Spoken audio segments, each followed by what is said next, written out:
Olá, tudo bem? Estamos iniciando mais uma aula do curso Rota 66, aula de número 23.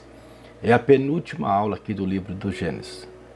Já estamos encerrando o livro de Gênesis. Eu louvo a Deus pela sua vida, por você estar acompanhando também esta aula abençoada. Vamos dar aqui prosseguimento à nossa aula de número 23, onde nós paramos no Gênesis 35:15, e chamou Jacó o nome daquele lugar onde Deus falara com ele, Betel. Então nós terminamos aqui falando acerca de Jacó, onde ele estava posicionado em Betel.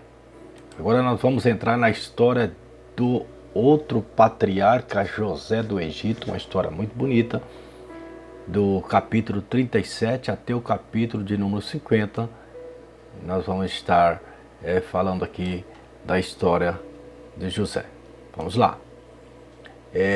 Tendo José 17 anos, apacentava os rebanhos com seus irmãos. Sendo ainda jovem, acompanhava os filhos de Bila e os filhos de Zilpa, mulheres de seu pai, e trazia más notícias deles a seu pai. Nós começamos aqui falando da história de José, onde ele tinha 17 anos, ainda um jovem muito novo, e apacentava os rebanhos e estava junto com seus irmãos. E começa a história falando deste jovem que acompanhava os filhos de Bila e os filhos de Zilpa, mulher de seu pai, que era seu irmão por parte de pai, mas ali era das escravas Zilpa e Bila. E a Bíblia diz aqui que ele trazia más notícias ao seu pai. Ou seja, aquilo que eles faziam errado, José trazia ali as notícias para o seu pai, dizendo, era um tipo, vamos falar aqui, entre aspas, né, que nós falamos na linguagem de hoje, tipo aquele que pode dizer cagueta. Mas nós observamos que José era um jovem também amado do seu pai, e tem várias coisas que pode trazer, porque ele trazia essas más notícias. Mas observamos aqui que seus irmãos, ele via como que fosse uma pessoa que estava ali trazendo contenda ou semeando contenda. Então nós vemos aqui o filho de Bila, Dan e Naphtali, o filho de Zilpa, Gad e Azer. Então não está o nome deles aqui, mas como era filho de Zilpa e filho de Bila, sabemos que são esses quatro filhos aqui, que José trazia as má notícias ao seu pai de algo que eles faziam errado. Diz assim, no capítulo 37, versículo 3: E Israel amava José mais do que a todos os seus filhos, porque era filho da sua velhice, e fez-lhe uma túnica de várias cores. Então nós observamos aqui também, né, a questão da preferência. E tudo que tem mais preferência, tudo que tem preferência dentro de uma família vai dar problema, né? Vai dar questionamento. Por causa do quê? Por causa da preferência. E nós observamos que tudo na Bíblia tem suas preferências. Já começou com Abraão, também, que tinha como preferência a Isaac ao invés de Ismael. Nós vemos que na vida também de Isaac, tinha a preferência de Isaac, era Esaú. A preferência da esposa de Isaac já era Jacó. Então vemos sempre a questão da preferência entre filhos e entre outros, onde cria também muitos problemas. E além desta preferência, a Bíblia diz que ele amava muito a José. Por quê? Porque era filho da sua velhice, ou seja, o filho caçula, quase caçula, né?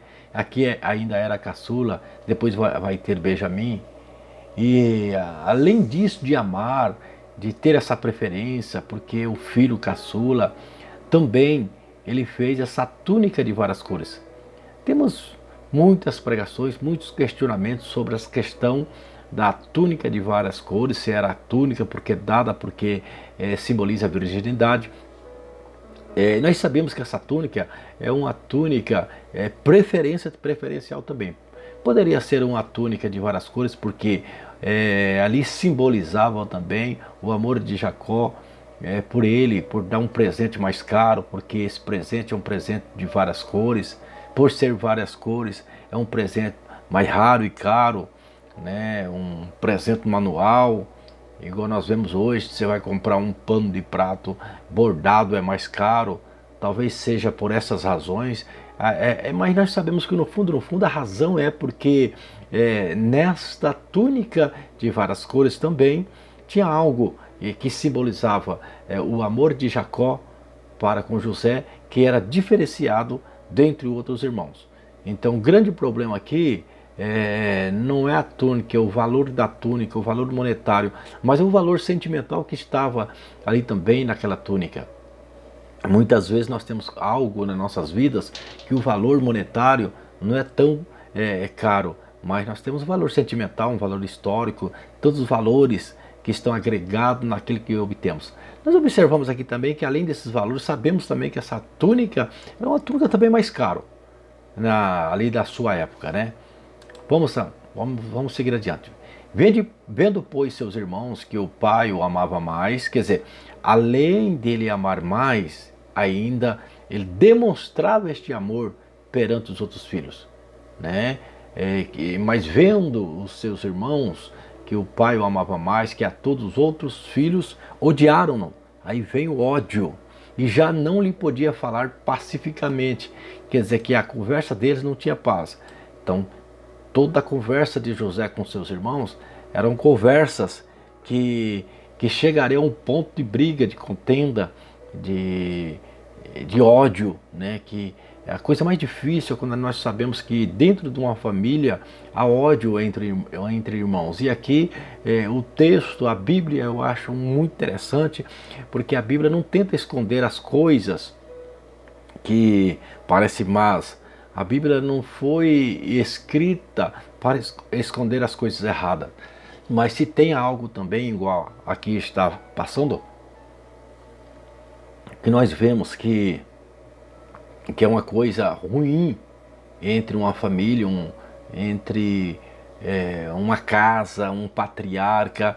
Mesmo assim a Bíblia relata o que é. Isso que é lindo da Bíblia. A Bíblia não tenta esconder algo que é ruim, algo que pode manchar a história de um patriarca, mas sim ela relata aquilo que verdadeiramente está se passando. Vamos lá. Teve José um sonho e o relatou a seus irmãos. Por isso odiaram ainda mais. Então vemos aqui a intensidade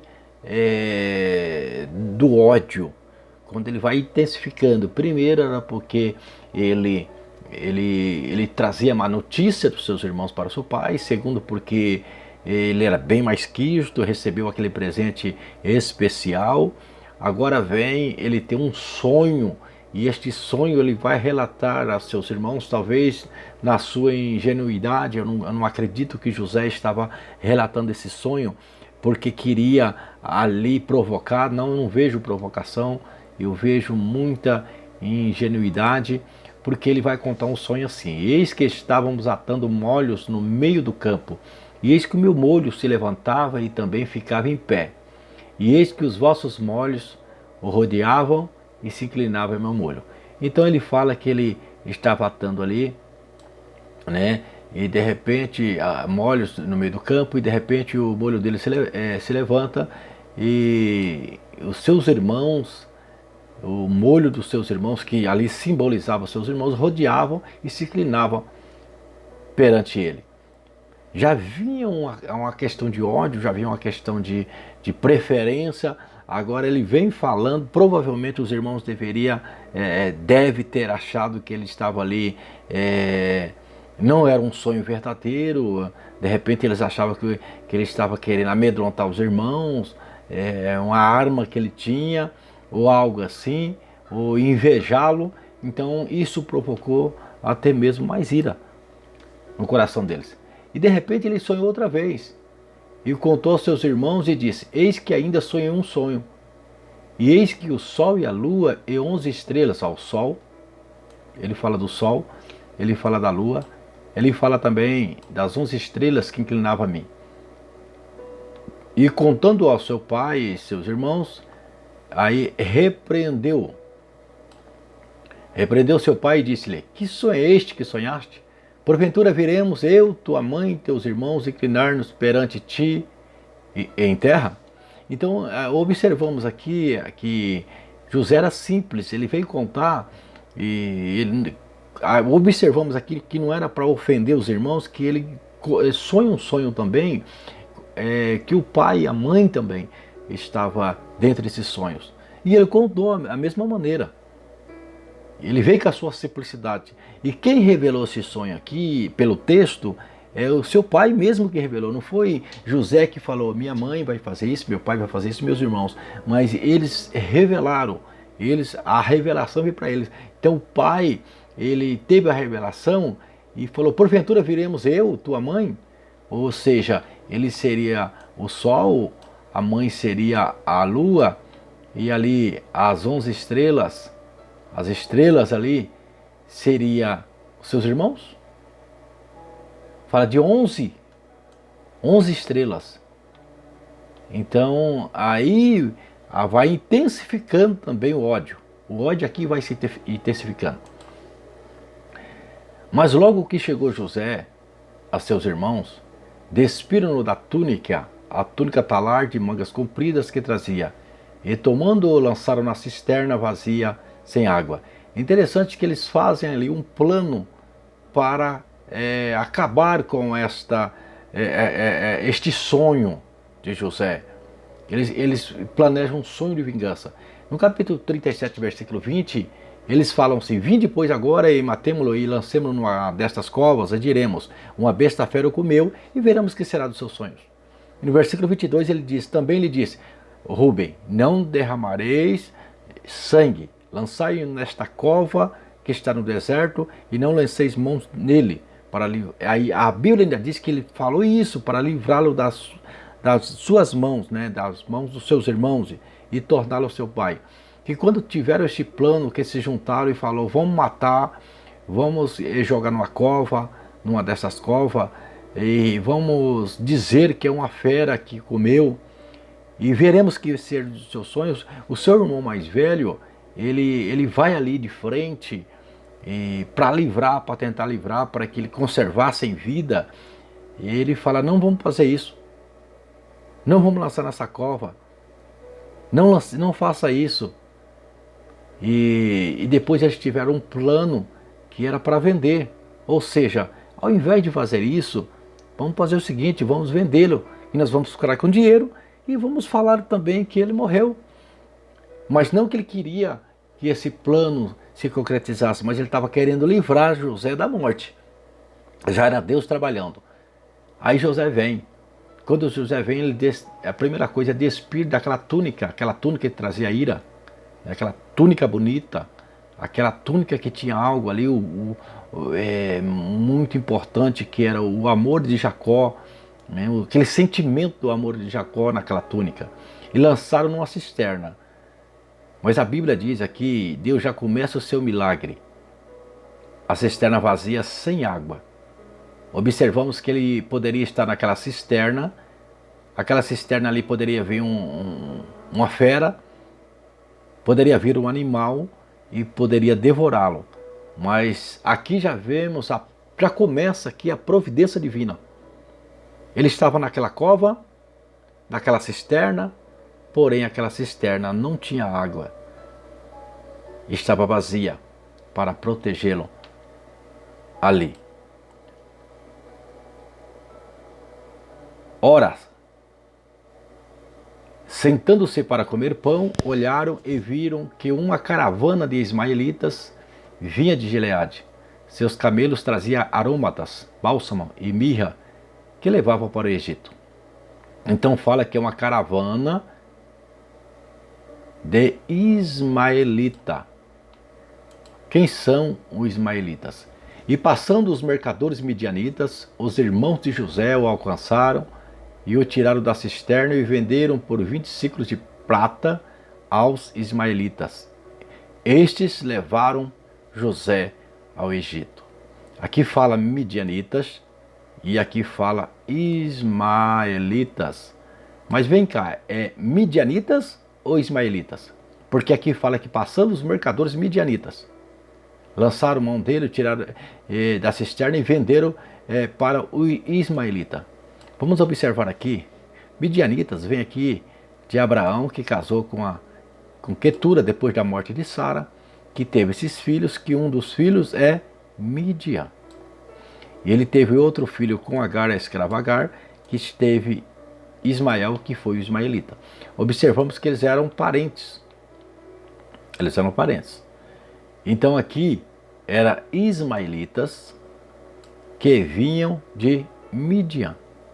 Depois nós vamos estudar aqui que Moisés também ele vai para Midian. Ele casa em Midian. E nós vamos ver a história lá no livro de Êxodo. E nós vamos estudar muito sobre os midianitas. Tá bom? Vamos lá. Aí eles levam ali para o Egito. Vamos lá, nós estudamos sobre os midianitas, Midian, que são os midianitas.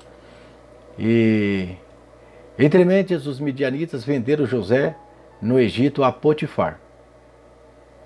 Claro que José ele já tinha ali um sangue real.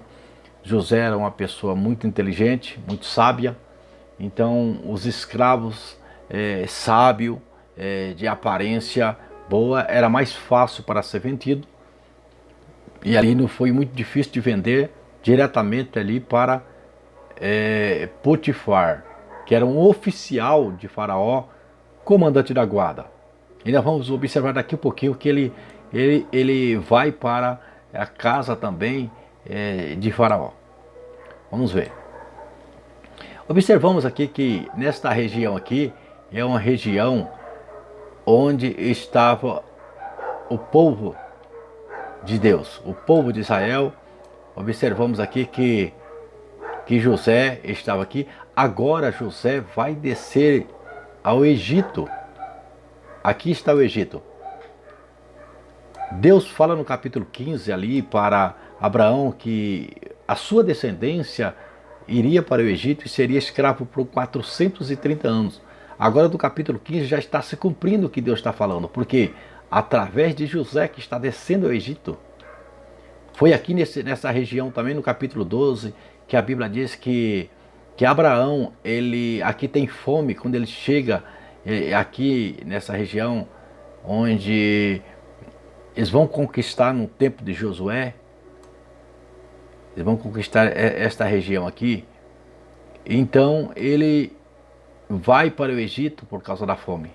Ele mente ali falando que a sua esposa era sua irmã. Você conhece a história. Aí depois ele retorna para cá de novo, para Israel. Onde que aqui habitava nesta época aqui os cananeus, amorreus, jebuseus. E onde vai ser a terra de Canaã. A terra que mana leite e mel.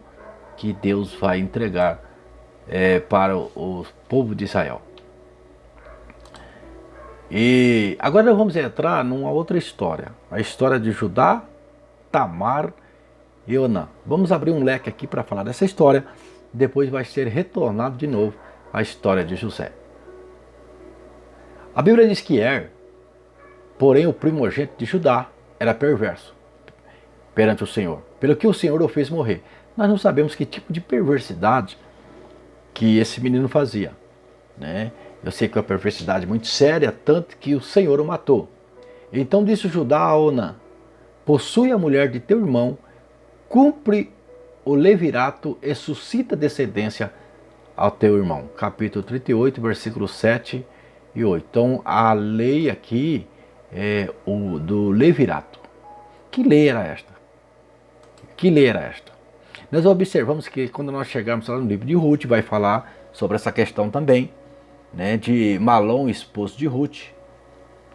Ele morre e Boaz vai casar com Ruth, só que depois ele percebe que tem um parente mais próximo, no capítulo 4, versículo 1, e o nome deste parente, ele não tem nome ali, ele não coloca o nome, mas fala de o fulano. E quando chega a ter esse fulano, para dizer que ele seria o remidor mais próximo, se ele não quisesse, Boaz ficaria, ele não quis. Aí foi a questão que levaram até uma praça, pegaram o sapato, lançaram sobre ele, e resumindo a história, ali nessa lei do levirato, Boaz, ele casa com Ruth. Ele vai ser um da descendência também de Davi, vai ser descendente do Messias, e este fulano aqui perdeu a bênção, que poderia ser um descendente de Jesus, da sua genealogia, poderia sair de Jesus, mas ele não quis a bênção. Mas a lei do levirato era assim: morreu o irmão, aí o outro irmão mais próximo teria que casar com a cunhada para suscitar o filho, e este filho não seria desse aqui, seria suscitado em nome deste primeiro que morreu.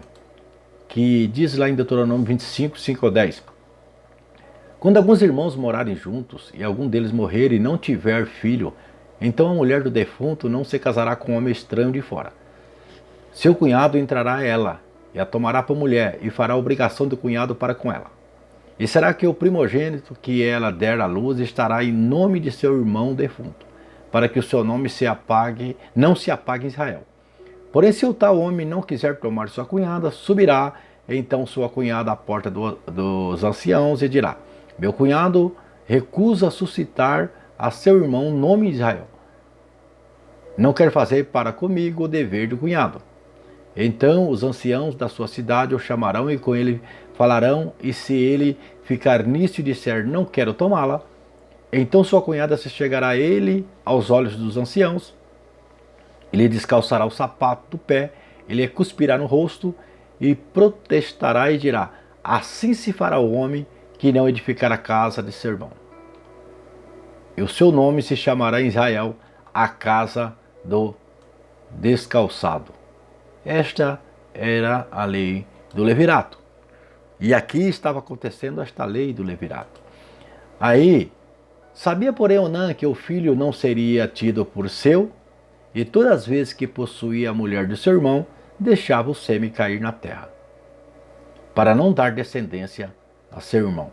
Então nós vemos aqui que era a motivação dele de fazer isso, este ato pecaminoso perante Deus também, deixar o sêmen cair na terra, não era nada mais, nada menos do que não suscitar descendência a seu irmão. Então a questão dele é não suscitar descendência a seu irmão. Então ele estava contra esta lei do levirato. Isso, porém, que fazia era mal perante o Senhor, pelo que também a este fez morrer, por causa da sua maldade também. Então o Senhor o matou. Não sabemos como, mas o Senhor o matou. E agora a pergunta é pecado usar métodos de controle familiar? O tipo anticoncepcional, camisinha, etc? Claro que não. Quando nós vemos aqui essa motivação, a motivação que observamos aqui era porque ele não queria suscitar filho ao seu irmão. Então ele estava indo contra a lei do levirato. Aqui, quando uma pessoa está usando um anticoncepcional, uma camisinha, não tem nada a ver com a lei do levirato, não tem nada a ver com o mandato de Deus para suscitar filho, descendência, não tem nada a ver com isso, né? Às vezes nós vemos pessoas ignorantes na palavra de Deus e começam a criar pelos em ovos, né? Como diz, achar chifre em cabeça de cavalo. Mas nós sabemos que não é assim. Você é inteligente, você entende, amém? Graças a Deus por mais uma aula que Deus tem nos concedido, e eu aguardo você também na próxima aula, a aula de número 24, a última aula. Eu tenho certeza que esta última aula que nós vamos estudar é uma aula que foi preparada com muito carinho, tá? E nós vamos estar verdadeiramente aprendendo muito acerca das coisas ocultas que Deus tem para revelar para nós, tá bom? Eu aguardo você lá, em nome de Jesus. Fica com Deus.